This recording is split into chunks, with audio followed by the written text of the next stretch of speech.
Question number 5 है, check whether 6 power n can end with the digit 0 for any natural number n। तो सबसे पहले हम factors करते हैं 6 के। 2 3 जा 6, तो 6 के फैक्टर्स करने पर हमें क्या मिले 2 इंटू 3। बट यहाँ पे ये बोला है कि जो हमारी यूनिट प्लेस है वो 0 होनी चाहिए, मतलब पूरा क्वेश्चन 0 होना चाहिए। तो अब अगर यदि हम 6 पे पावर n है, इसकी जगह पे हम 1 2 3 4 एक्सेट्रा, मतलब कोई भी नंबर अगर हम राइट करते हैं तो क्या यूनिट प्लेस इसकी 0 हो जाएगी? नहीं, यूनिट प्लेस इसकी 0 नहीं होगी। यूनिट प्लेस 0 होने के लिए हमें क्या चाहिए? हमें चाहिए 2 इंटू 5। 2 इंटू 5 की फॉर्म चाहिए। तो 2 इंटू 5 की फॉर्म इसलिए चाहिए क्योंकि 2 5 जा 10, 10 हो रहा है तो 10 में यूनिट प्लेस 0 है ना, 10 में यूनिट प्लेस 0 है, तभी ये 0 के फॉर्म में हो सकता है, अदरवाइज नहीं हो सकता है। इस पे पावर से मतलब नहीं है 2 पे पावर m या 5 पावर m, इससे मतलब है पावर्स कितनी भी हो बट फॉर्म हमारा ये होना चाहिए, कम से कम एक बार तो होना ही चाहिए 2 इंटू 5 के फॉर्म में। अब यहाँ पे हमारे यहाँ पे है 2 तो है बट 5 नहीं है, तो इसलिए ये 0 हो ही नहीं सकता। तो यहाँ पे हम राइट करेंगे since 6 is not in the form of 2 पे पावर n मल्टीप्लाई 5 पे पावर n। 2 और 5 के फॉर्म में तो है ही नहीं है, इसलिए therefore 6 power n can not be and with the digit 0। तो इसकी जो डिजिट है ना वो 0 नहीं हो पाएगा, यही आंसर हमारा। Question number 7, explain why 7 multiply 11 multiply 13 plus 13 and 7 multiply 6 multiply 5 multiply 4 multiply 3 multiply 2 multiply 1 plus 5 are composite number। ये क्यों कंपोजिट नंबर है इसको एक्सप्लेन करना है। तो देखिए गिवन दिया हमें, तो सबसे पहले हम एक का निकालते हैं। 7 मल्टीप्लाई 11 मल्टीप्लाई 13 प्लस 13, हम इसमें कॉमन ले लेते हैं। कॉमन क्या है हमारे पास? 13।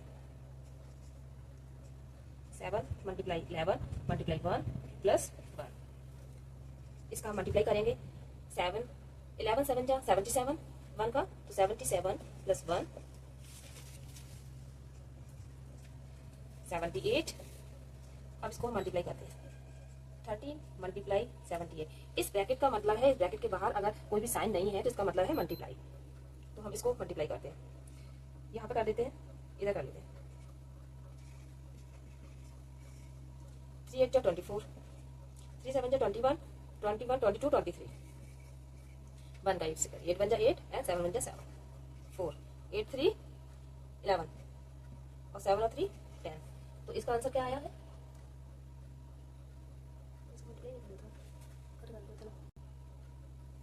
तो हमारा ये सॉल्व करके आया है 13 मल्टीप्लाई 78। तो ये हमारा मतलब कंपोजिट नंबर है, फैक्टर्स है, तो इसमें हम 1 मल्टीप्लाई कर सकते हैं एक्स्ट्रा से।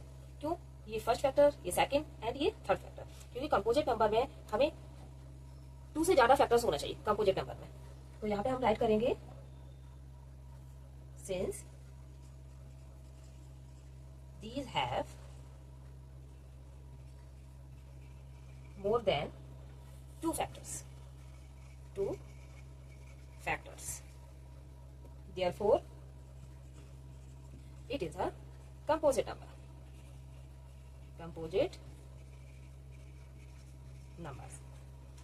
क्यों? क्योंकि इसमें 1 2 3 फैक्टर्स है ना, और कंपोजिट नंबर का रूल है कि 2 से ज्यादा फैक्टर्स होना चाहिए तो वो कंपोजिट नंबर होता है। ये फर्स्ट वाला तो सॉल्व हो गया। अब सेकंड, उसी के बगल में कर लेती हूँ मैं, ऐसे लाइन ड्रॉ करके। अगेन सेकंड क्या है? 7 multiply 6 multiply 5 multiply 4 multiply 3 multiply 2 multiply 1 plus 5। इसमें कॉमन क्या है? इसमें 5 कॉमन, तो हम इसको बाहर निकालेंगे। 7 multiply 6 multiply 4 multiply 3 multiply 2 multiply 1 plus 1। अब हम इसको सॉल्व करेंगे, हम थोड़ा थोड़ा करके सॉल्व करेंगे, एक साथ नहीं करेंगे तो प्रॉब्लम नहीं होगी। जैसे कि ये 7 6 42, 4 3 जा 12 और 12 2 जा 24 और 24 1 जा 24, तो ये प्लस 1। हम इसको मल्टीप्लाई करेंगे, इसको मल्टीप्लाई मैं यहाँ पे करके आपको दिखाती हूँ। 42 का 24 से 4 2 जा 8, 4 4 जा 16, 2 2 जा 4 एंड 4 2 जा 8, 6 और 4 कितने हुए? 10, 8 9 10। इसका आंसर कितना आया 1008 प्लस 1 5, इनको प्लस करते हैं 1008 प्लस 1 करेंगे तो 9। इसका मतलब है, इस ब्रैकेट का मतलब मैंने पहले ही बताया था आपको कि इस ब्रैकेट का मतलब है मल्टीप्लाई। इसमें भी सेम वही कंडीशन बन रहा है, इसमें भी हम 1 एक्स्ट्रा लगा सकते हैं क्योंकि कंपोजिट नंबर ये 1 तो अपने आप ही लगा सकते हैं। First factor, second and third, इसमें 3 फैक्टर्स हो गए ना, तो ये कंपोजिट नंबर है, बस यही पूछा था इसमें। नेक्स्ट क्वेश्चन हम 7 देखते हैं। There is a circular path around a sport field. Sonia takes 80 minute to drive 1 round of the field, while Ravi take 12 minutes for the same.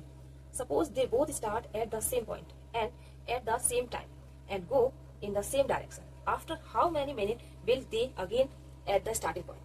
इस क्वेश्चन में ये बोला गया है कि एक सर्कुलर पाथ है, ये एक सर्कुलर पाथ है, उसमें एक सर्कुलर स्पोर्ट पाथ है जिसमें क्या है, सोनिया टेक्स 18 मिनट, एक सोनिया है और एक रवि है, इधर सोनिया एंड रवि।